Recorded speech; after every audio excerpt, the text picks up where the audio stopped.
Don't mess with me. Do you know that we're doing a deal worth 50 million yen? I was suddenly given a contract by the manager of the client company with whom I'm currently working on a deal. Hey, you guys just made an order and moved forward without even signing a contract in the first place. That's because you're busy with the delivery date. It takes time for us to prepare as well. Well, even if it's delivered, I'll refuse to accept it. It's small. Products made by a factory. I can't trust them. These words made me break down. Oh, I see. Then don't get involved with me again. Who will be the one laughing at this contract? I'll make you realize that. My name is Kusakabe Makoto. I became the next president of the small factory Kusakabe Kogyo that my father noticed after he retired. This is a regional city with a wide electric landscape. In one corner of it is a small-town factory girl Kusakabe Kogyo. The sound of machines echoed throughout the factory today, with the smell of oil and iron mixed together. Okay, this is good. I pick up the finished metal parts and check them against the light. It's a small factory, but the parts made here are precision and we have absolute confidence in their quality. My father, who lives in Sendai, was a craftsman who could detect even 0.1 mm distortion with just the touch of his fingertips. I had seen my father's techniques from an early age, so I went to graduate school early in order to learn more, and even studied abroad. Since I took over the factory from my father, Kiyoshi Kusakabe, I have a dream of further developing the technology and expanding our market share. I'm going to be a bit shy again today. Himuro called out to me after seeing how I was working. He was a classmate from college and studied in the same seminar. After gaining sales experience at a major food manufacturer, he joined this factory as the sales manager at the same time as my president. To tell the truth, when I first heard that Himuro was leaving a major company, I honestly stopped him. Because I thought it would be a waste to leave considering his abilities. But he said with a smile, I also want to work selling the technology that Makoto is aiming for. Hearing those words, I thanked him and came to have absolute trust in him. The strength of Kusabeku is the characteristic of the parts inherited from my father and the flexible response to the needs of the client. There were difficult orders that I thought we couldn't make, but by trial and error and continuing research, we gradually became able to meet them. That effort has paid off, and now the client is steadily growing. However, management is by no means easy. High material costs, labor shortages, tight cash flow, and the difficulties unique to a small factory are endless. In the midst of all this, an unprecedented large transaction came in. A 50 million yen deal came in from a mid-sized manufacturer engineering that we have been doing business with for many years. Well, we did it. We just received a large order from head engineering. Sales manager Himuro's voice is cheerful. It seems that the parts we made as a work in the past were very good. This time, they want to use them in a full-scale product. Seeing Himuro's happy face with the phone in one hand, my heart danced too. Wow, this is amazing. It's all thanks to Himuro. Thank you. Himuro said this from the bottom of his heart, and continued, showing me the blueprints for the parts. Fuji-san, the person in charge of engineering, said that if the use of this in this product goes ahead, there is a possibility that it will be adopted in other products in the future. If that happens, we can expect stable profits. Himuro's words made my heart flutter for a moment. Hey, what's wrong? Himuro asked worriedly as he saw my expression clouding. No, nothing. I answered, yes, and returned to work. But I felt depressed. When I finished studying abroad and got a job at this factory after gaining experience at another company, Fuji was already working here. I started working under him, but Fujinami was so fickle that it was very difficult to read his mind. It was a daily occurrence that instructions given yesterday would be the exact opposite the next day, and I had seen him lie and push the responsibility onto others for his own promotion many times. I once expressed my opinion about Fujinami's behavior to my father, who is the president of the company. However, my father did not respond to my words and just told me to just do my job. I realized that it was useless to say anything more, so I decided to focus on my work. I gradually improved my skills and became recognized by those around me. Seeing this, Fujinami became more and more bitter and started to get in my way. He would exaggerate minor mistakes and talk about my ore as if it were his own. Even though my father saw this, he still didn't say anything. The day it was decided that I would become the president, Fujinami suddenly said he was quitting. There is no future in this factory. You should do your best to work with your brain on the coattails of your parents. With those words, Fujinami left the factory. Those words are still stuck in my heart. We were unable to understand each other until the end. I would never have anything to do with him again. That's what I thought. I heard a rumor that he had gotten a job at engineering. But I never expected that he would show up as the person in charge of this factory and bring in a big project. The man who had been getting in my way so much. I couldn't wipe away my doubts. The next day, Himuro, the sales manager, was carefully checking the contract documents. The contract for Makoto Engineering is ready. Could you check it with me for a moment? His voice was mixed with a little tension and excitement. Himuro has always been a meticulous man who does not compromise on details. That's why he is so reliable at times like this.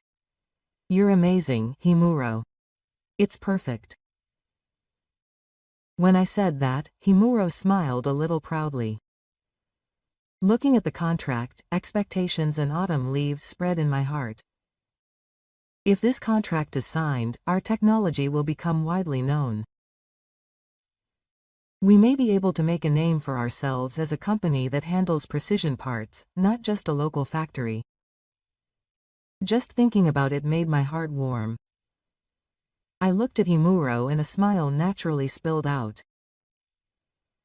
We're finally taking a big step forward. I nodded vigorously at Kimura's words. However, the situation changed completely that afternoon. I finished my work early and was servicing the machine when I received a panicked phone call from Himuro, who had come to Makoto Engineering for the contract worker. It was Makoto. His voice was so unusual that it made my heart churn. What's wrong? I went to TO Engineering and was turned away. No matter how many times I explained, they said there was no appointment and didn't take me seriously at all. I had made an appointment with Fujinami-san yesterday, but my bad feeling was right. My chest felt cold and somewhere inside I thought, I knew it. I was ecstatic that my dream was one step closer, but I was hit with a feeling like I had been saved. However, it must have been a completely unexpected situation for Himuro. His voice over the phone was clearly confused. I had no choice but to call Fujinami-san directly, but he pushed me away and said that he had never made such an appointment from the beginning, which was so uncharacteristic of Himuro. Well, come back for now, I told him, breathing out slowly. Himuro was silent for a while, then nodded slightly, saying that he understood, and hung up the phone. After that, Himuro returned to the factory and tried to contact TO Engineering many times to somehow continue the consultation. However, there was no reply. We were no longer able to get a hold of anything.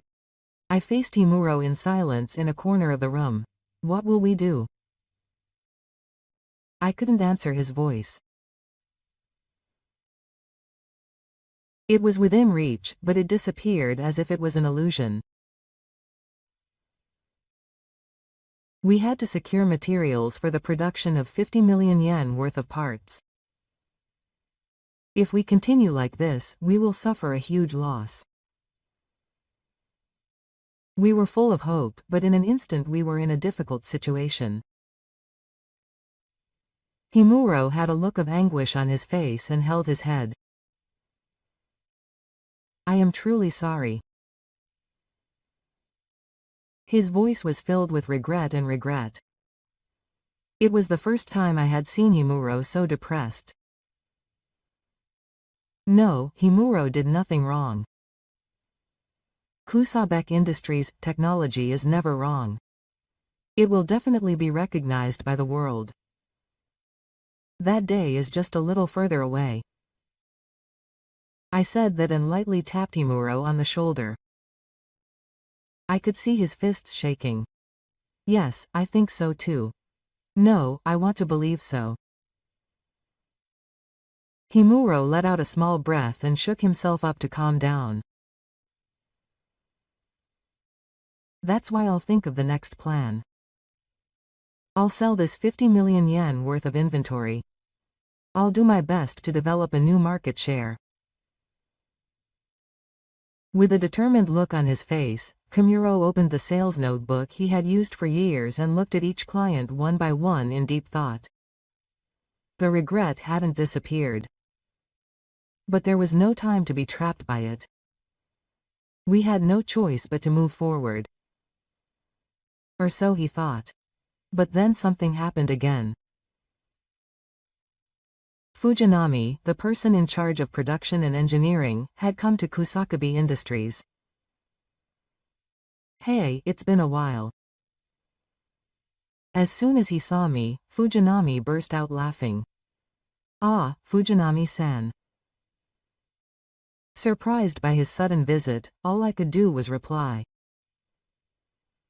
It's the same old shabby factory. How can a factory like this produce parts that can fly around the world? I'm really glad I quit here. He said this dismissively and laughed ominously. At that moment, my memory was pulled back to the past. That's it. This was it. This unpleasant feeling.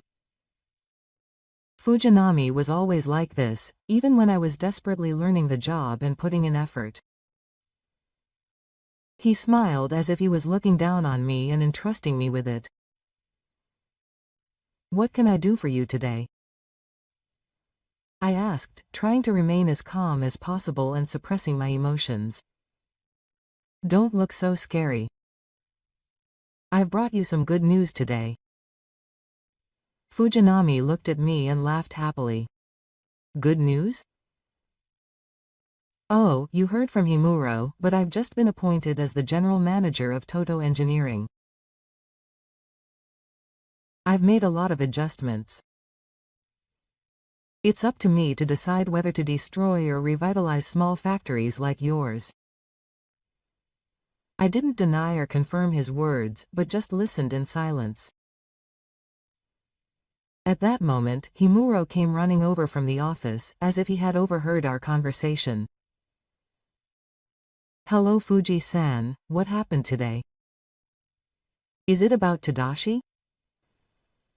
Himuro looked back and forth between me and Fujinami, carefully choosing his words and asking. Oh, that's right. When Fujinami answered, Himuro put on a sales smile. I see. Thank you for coming all the way here. Please talk here. But Fujinami continued, as if to interrupt Himuro. Well, that's how it is. There is a condition to this deal. Condition? Fujinami continued, as if enjoying Himuro's confusion. I'm going to give you guys another chance, and it's up to you to make this deal a success or failure. You little strays from a small factory would love a 50 million yen deal. A big factory like this won't take you seriously anyway. Even Himuro, as expected, turned grim upon hearing those words. Wait a minute. That's how you put it. I quieted him down and asked quietly. When I asked him what the condition was, Fujinami smiled awkwardly as if he had been waiting for it. It's the Doggies Theater. We held our breath at those words.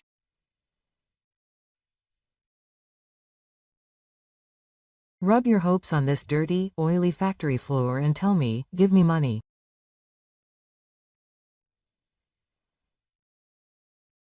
Fujinami said with amusement. I felt a chill down my spine. Have you gone this far? This is not business. It's just Fujinami's entertainment. We've been caught up in a disgusting game. It's childish and meaningless, and the only purpose is to humiliate people. If you can't accept my conditions, I'll pretend this 50 million yen deal never happened. Himuro's face turned pale upon hearing those words. Small factories like yours have already started ordering materials when a big deal comes in. In other words, there's no turning back. If this order is cancelled, you will suffer great losses. At worst, the factory may go bankrupt. Fujinami knew everything. He created this situation after calculating how we would move. And he enjoys cornering us. I get it. All I have to do is kneel down, right? Himuro said this in silence, biting his lip in frustration. Stop it, Himuro. I shook my head quietly. But if things continue like this, the factory will be destroyed. Himuro stares at me desperately. Seeing this, Fuji laughed with amusement. What's wrong? Are you falling out? It's fun to watch two people who are nothing pulling each other down. The answer is simple. Weak people like you can't go against big companies. You are slaves. It's natural to be treated like that. So what will you do? I exhaled slowly and looked straight at Fujinami. I'm sorry, but I can't accept your conditions. Fujinami's laughter stops. What? Hey, well, Fujinami wasn't the only one who was panicking. Himuro raised his voice at my words. I looked at Himuro's eyes and nodded quietly. Seeing this, Himuro said nothing more. We are not your toys. No matter how much power you wield, I have no intention of submitting to your unreasonable demands. Fujinami's face was drawn. Are you serious? Are you going to throw away the 50 million yen project? I'll throw it away. In return, I will never do business with you in engineering again. You're still a fool. This is the end of your factory. It's not over. In fact, it's much more dangerous to continue to be involved with someone like you. Fujinami was in the fun group. Don't regret it. You'll be saved if you get down on your knees. You'll suffer and collapse from now on. This is something to watch. He spat out those words and grinned. You're incompetent. This factory has no future. With those words, Fujinami left the factory. Himuro took a deep breath. Is it really okay? We work with pride. There's no need to throw away our pride and negotiate with two in engineering. Himuro was silent for a while after hearing my words, but then nodded slightly. After Fujinami left, we immediately held an emergency meeting. It was me, Himuro, and Matsuda, the factory manager, who gathered. As the silence weighed heavily on our shoulders, Himuro began with a serious expression. We had already secured inventory in anticipation of Tow Engineering's 50 million yen offer. But with this deal falling through, it's highly likely that we'll end up with debt to the university. The weight of his words echoed in the conference room. Everyone knew it, but being confronted with reality once again made me feel like my chest was being squeezed. But this was not the time to be weak. The parts we made for Tow Engineering this time were different from conventional mold shaping. The unit price of materials had risen because we were using special technology. When I said that, Himuro and Matsuda nodded deeply. I took a deep breath and exhaled slowly. If I get weak in this situation, it's over. I clenched my fist and looked straight at Himuro and Mata. But it's not just a burden. It's an investment in our future. I put in strength as if to convince myself. This technology has a definite value. I believe in it. This is the way for us to survive. Kill me. I want you to do sales that highlights the strengths of this part. All future products will be shifted to incorporate this patented technology, not just those for engineering. As he spoke, he felt uneasy in his heart, but he had no choice but to continue on this path. Did he sense my determination? Matsuda was quiet. But he nodded vigorously. The metal is heated and cooled in stages using a special temperature device, and the mold is molded and the core is made in a complex manner. This is a technology that the president of Sendai proposed but never took shape. We established it on Makoto's table and achieved the strength and durability we have achieved so far. It is a different story from the conventional storage method. This is the pride of our factory. There was a certain confidence in Mata's words, that of a man who has supported this factory for many years. However, he continued, lowering his brow and choosing his words carefully. The problem is how to get others to understand this value. I nodded and said, that's right. It prevents breakage at key points where stress is particularly high and suppresses metal fatigue to the utmost. In other words, it enables an ultra-long life and reduced maintenance costs. The key is how to convey this benefit. Silence fell. Hisoro folded his arms and narrowed his eyes, furrowing his brow as he thought for a while. He finally opened his mouth with a low growl. I see. But the problem with selling this technology is that there is little actual use. The value of such parts can only be proven by actually using them.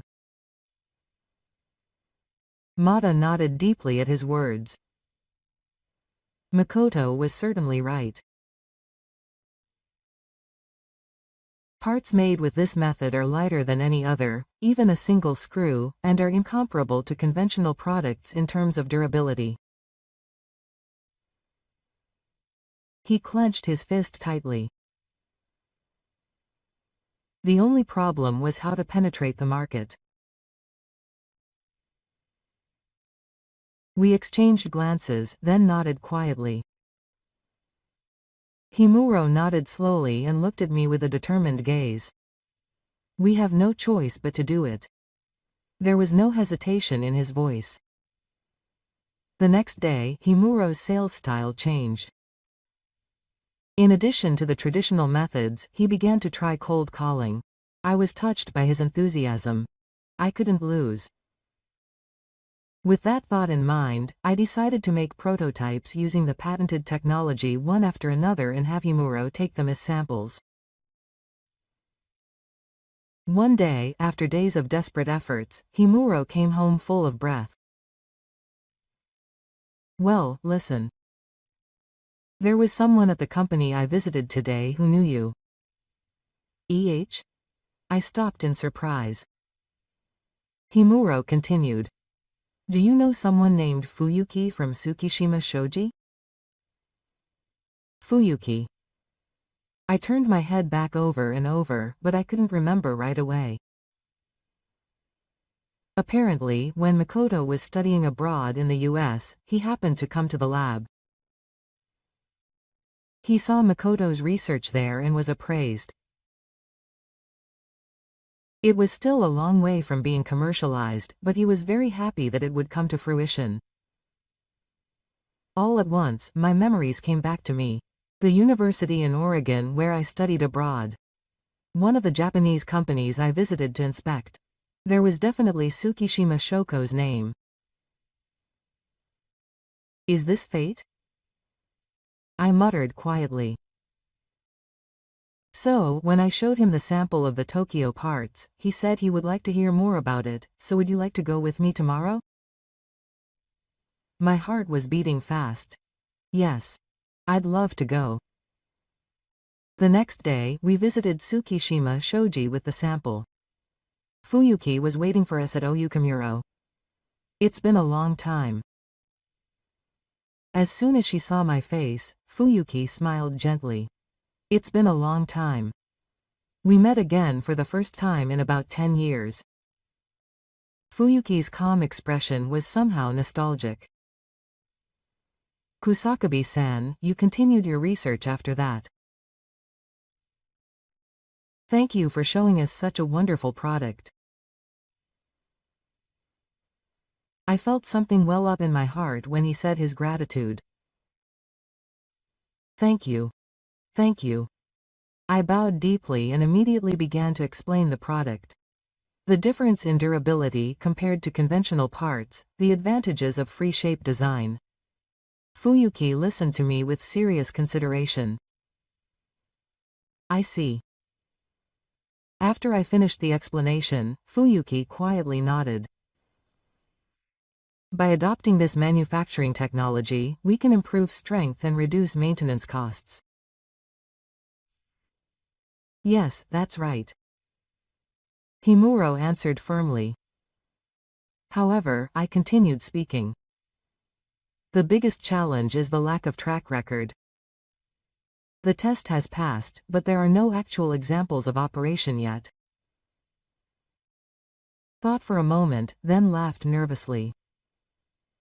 In that case, let's be the first. Let's make a prototype and proceed with fine adjustments. Is that true?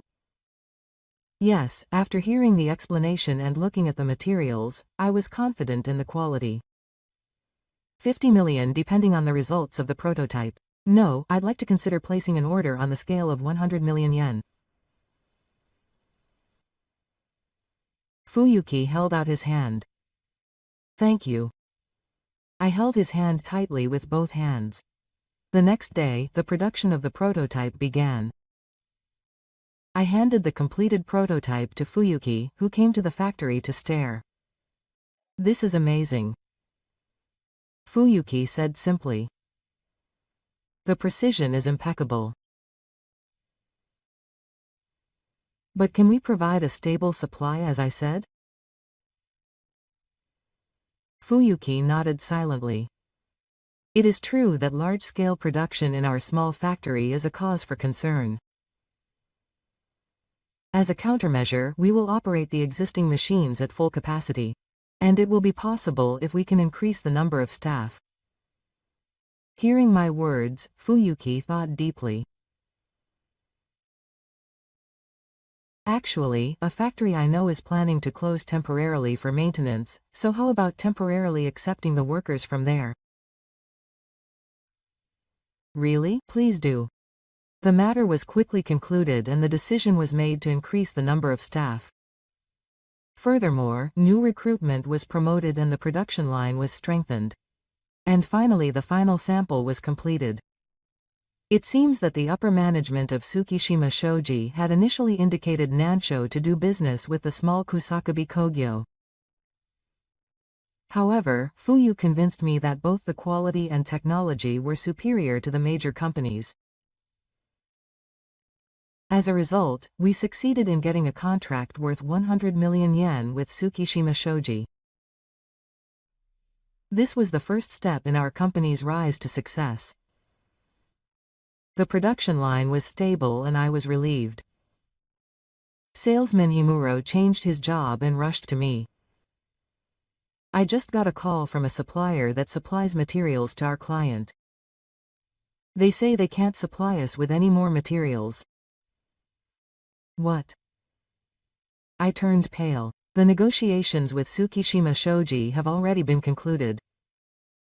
Since the production expansion plan was larger than the contract with engineering, it was essential to secure materials. If this continues, the production of parts will stop. While I was looking for a way to resolve the situation, I received a call from Fuyuki of Tsukishima Shoji. "Sorry for contacting you out of the blue. Actually, I heard a slightly interesting story about the act introduced here, and Fuyuki's careful wording made my heart pound." "What is this?"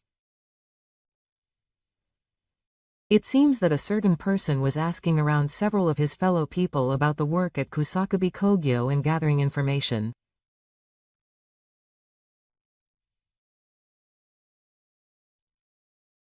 When our people found it and questioned him, he said that he had been given money by To Engineering.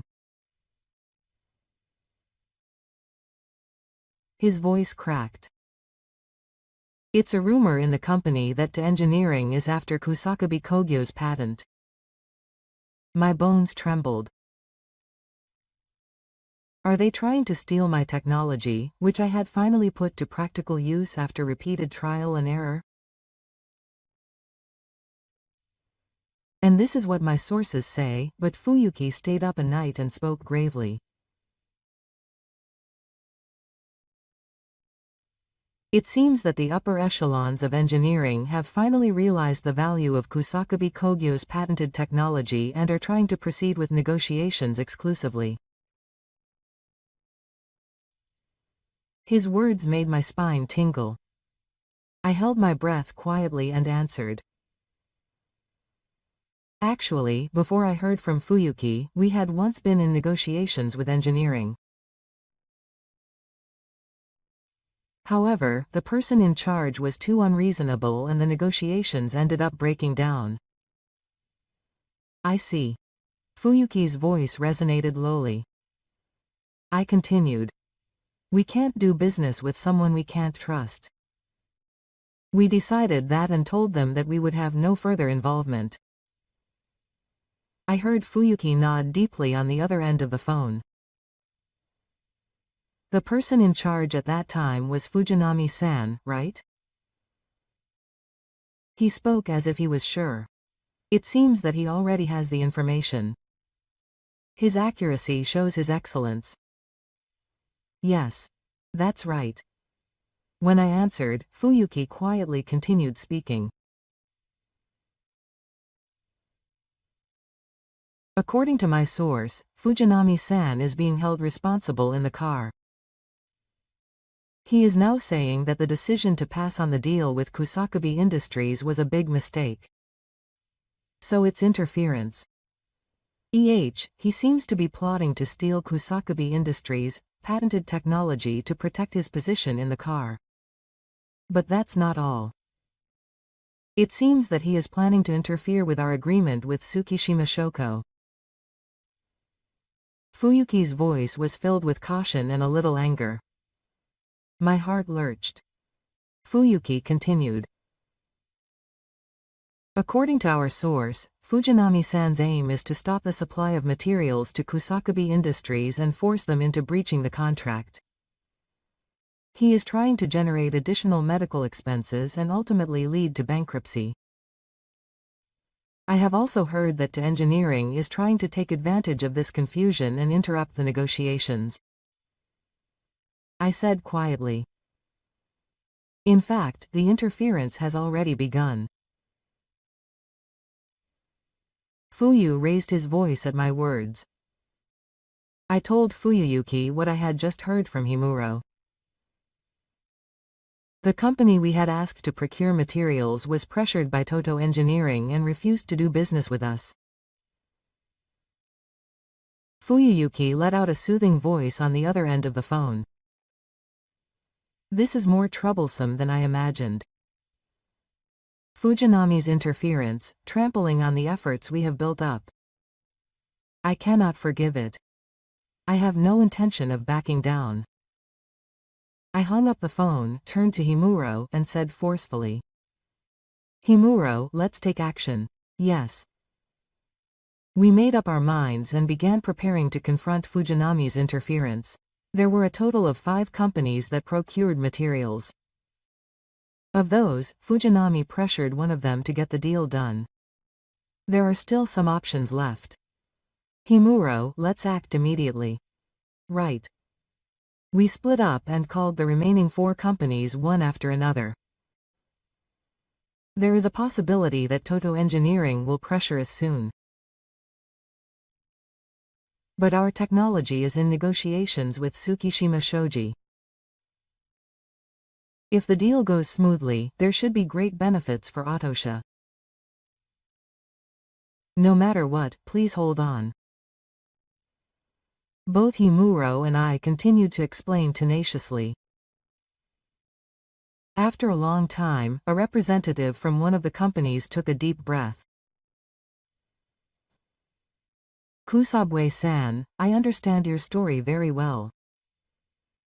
To be honest, we were also dissatisfied with TO Engineering.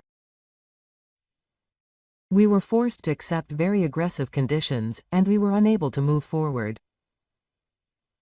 A small voice came from the other end of the phone. That's why we want to change this situation. We will deliver materials to the reporter no matter what. Really? Yes, that's not all. We will also negotiate with other clients to secure materials. Himuro waved his hand and spoke in a choked voice. Thank you so much. My heart is warmed. Many companies were dissatisfied with TO Engineering's harsh application methods. We weren't the only ones. We had allies who stood up to it. Meanwhile, Fuyuki was also acting quickly. We made the courts aware of the thoroughness of the main expense obligations. In addition, we have also conducted re-education to prevent the leakage of technology. He continues. And even if a member leaks the details of the work, it is not a technique that can be imitated. Don't worry. I took a deep breath. How reassuring Fuyu's words were. Thank you, Fuyuki-san. I am truly grateful. Fujinami's interference will continue. But we will never lose. Together with our colleagues, we will definitely overcome this challenge. There was great confusion inside the car at Tuan Engineering.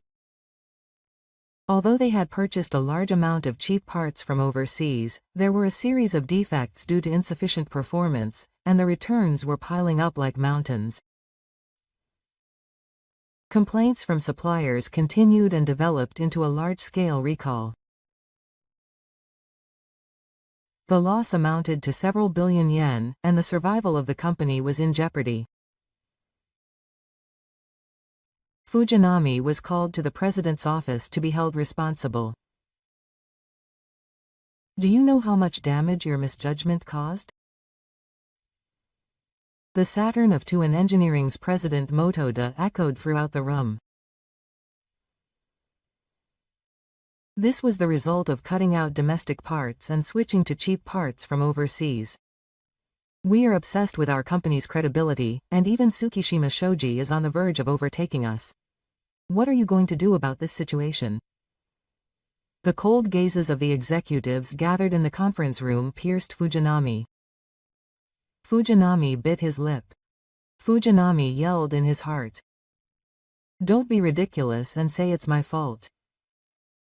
It was the company that decided to buy cheap. Are you trying to put all the blame on me now? He felt the urge to retort, but saying something like that would only make his position more precarious. Fujinami took a deep breath and raised his head. President, please rest assured. We will definitely put the negotiations with Kusakubi Kogyo in our favor. One of the executives reacted sharply to his words. But you terminated your business with Kusakubi Kogyo. How are you going to negotiate now? Fujinami answered quietly, suppressing his frustration. I've already taken steps. I will definitely put together a summary of the plan within this month. His voice was filled with more impatience than the earthquake. President Genda folded his arms and looked sternly. Kusakubi Industries' technology is worth money. Get it even if it costs money. And outwit Tsukishima Sho. You know what will happen if you fail. The atmosphere in the room suddenly becomes heavy. Understood. Fujinami looked down and chewed on his words. He forced himself to swallow the bitter emotion rising in his throat. It's because Kusakubi Industries betrayed me. They're the reason I've been treated like this. Fujinami feels cold anger swirling inside him. Kusakubi Industries must be crushed, so that they can never rise again. As if to convey that determination, a dark flame flickers in Fujinami's eyes. The Kusakubi Industries factory was operating at full capacity again today. The rhythmic sounds of the machines echoed. The workshop was filled with heat. The parts produced here were finally released to the market as products jointly developed with Tsukishima Shoji, and were highly praised. My heart was pounding as I held the phone. Kusakubi-san, the results are amazing. Tsukishima Shoji's Fuyuki's voice was ringing out. The effect of the quality improvement is clear and the consumer response is outstanding. I would like to start developing the second and third products in this trend, but would you continue to help us, Kusakubi Kogyo? Of course. I answered strongly. On the other end of the phone, Fuyu sighed with satisfaction. I turned around and saw Himuro, a sales representative, pumping his fist in the air. At this moment, we had certainly taken one step up the ladder to the top of the industry. However, in the shadows, To Engineering was beginning to completely collapse. With his position as the industry representative taken away, the inside of the car was engulfed in a whirlpool of confusion. Deception no longer works. Fujinami in particular was given cold stares by his former subordinates, his managerial color was removed, and he lost his position in the car. Damn Kusakabe Kogyo and Tsukishima Naga, remember that. His voice, like that of Uke, never reached anyone. That day I visited Kusakabe Kogyo. It was to discuss the next product development. Recently, there has been a trend of not just buying cheap things, but using good things for a long time. I would like to combine Kusakabe Kogyo's patented technology with that to create new added value. We want to make this a catchphrase for something good that will last a long time. Both Himuro, the sales representative, and Matsuda, the head of legal affairs, nodded in satisfaction at his words. That's interesting. I think that direction will really resonate with consumers. It was exactly the ideal flow of the consultation. However, as if to break the silence, Koken came rushing in from a different position. President, it's a big deal. What's wrong? I had a bad feeling. Fujinami from Toad Engineering is here. His words sent chills down my spine. I can't believe I kept you waiting. An unpleasant voice rang out from right behind Koiki. Fujinami was standing there. His suit was disheveled, and there were dark bags under his eyes. He probably hadn't slept properly for days. But there was a strange excitement on his face that was even more strange than Kasui's. Hey, you've made me embarrass myself. The sudden Saturn made the air tense. Why don't we hurry up and sign the contract? What are you talking about? For a moment, I, Fuyuki, and Himuro were speechless. Fujinami continued talking on his own. You betrayed us and made us look foolish. But I'll settle for 50 million yen. Continue the contract. I stood in front of Fujinami. What are you talking about? We were just doing what was right. Weren't you the one who unilaterally terminated the deal? Himuro nodded with a sharp look in his eyes. Isn't it too convenient to continue the contract at this point in the first place? But Fujinami wasn't listening at all. He took something out of his bag and roughly threw it on the desk. Hey, here is the contract you presented. A stack of papers spread out on the table. I've signed it here. The contract will now continue. Now, deliver your parts. Fujinami folded his arms and looked triumphant. What was he thinking? I said clearly so that everyone in the room could hear. Fujinami-san, this is the other side. Yes. Fujinami's face twisted. In the first place, this is the original contract. The moment Ota unilaterally terminated the deal, this was a dead end. Don't mess with me. Fujinami's voice trembled. I need your technology. At that moment, I realized. Fujinami was no longer acting on strategy. It was just obsession. I shouted. You should never compromise on parts that support life. Fujinami's shoulders trembled slightly, his eyes wandering.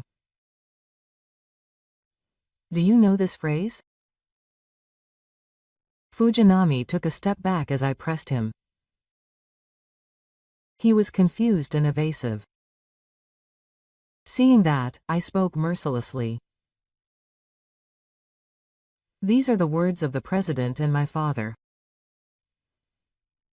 Heat rose in my chest. It was a story from when my father was young, working at a major metal processing manufacturer. A colleague was seriously injured in an accident caused by a wave from a part of a work machine. The part broke because it could not withstand the force due to the use of cheap mass-produced parts that were not strong enough. The company prioritized profits and safety on the back burner.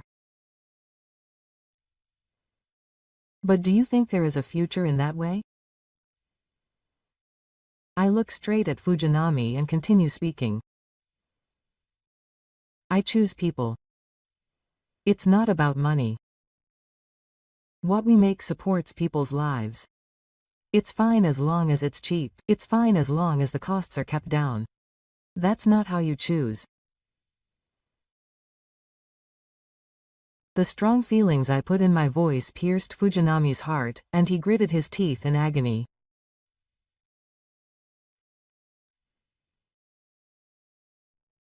Quality of engineering. He's trying not to face reality by blaming all of his downfall on Kusakabe Industries.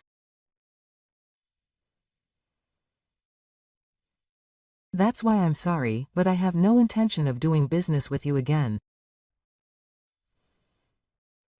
When I told him that, Fujinami turned his hair red and shook his head. Damn it.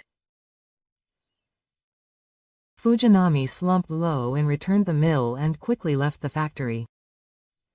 There was no longer any of the dignity he once had on his back. He's just a loser. I took a quiet breath. Come on, let's continue. Saying that, I looked at Fuyuki again. Good things for a long time. What a great slogan. The future of Kusakabe Industries will no longer be hindered by people like Fujinami. We just follow the path we believe in. I heard a rumor similar to Fujinami. Apparently he was fired from the company. His oppressive attitude towards clients. The company's misappropriation of funds, unreasonable demands for contact, and accumulated irregularities were finally exposed. That's not all. He continued to behave in the same way at home, and was forced into divorce after being fired by the company. His wife, whom he married after a love affair in a car, was also tormented by his power-hugging behavior on a daily basis. He was fired before he could find another job, and even now he is not sure of his final position. I thought quietly that I would never have to deal with him again. That evening, the door to the entrance rang. Are you doing your best? A low voice. But it sounded familiar. I turned around and saw that it was my father, Kusakabe Kiyoshi, the president of Sendai. My father looked around the factory slowly and dropped his gaze to the prototype parts one was holding. Oh, well done. He said this briefly and sat down in a chair. And after the silence of the bridge, my father spoke quietly. Thank you. My father muttered. I gasped at those words. Maybe my dream has come true a little. I was alone in a corner of the factory, staring at the computer screen. A familiar name was handed to me.